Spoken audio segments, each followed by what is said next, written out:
Arestado ang rank number 1 municipal most wanted person sa kasong murder sa bayan ng Bulusan, Sorsogon. Noong Agosto taong kasalukuyan, isang makabuluhang tagumpay para sa kapayapaan at pagkakaisa. Matagumpay na naaresto si Kamayang na dating miyembro ng CTG sa isinagawang manhunt Charlie Operation ng mga tauhan ng Army P5 Tracker Team 504th Maneuver Company sa ilalim ng pamumuno ng Company Commander na si Police Major Romil D. Miras kasama ang Bulusan Municipal Police Station, COLT-2, Intel PLTN ng 22 IB, 9 ID, Philippine Army at 2nd Sorsogon PMFC.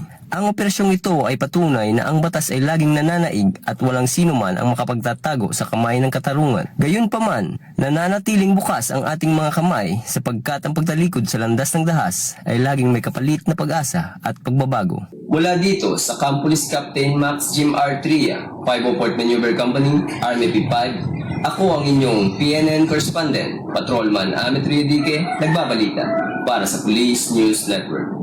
Bagong PNP para sa bagong Pilipinas, serbisyong mabilis, tapat at nararamdaman.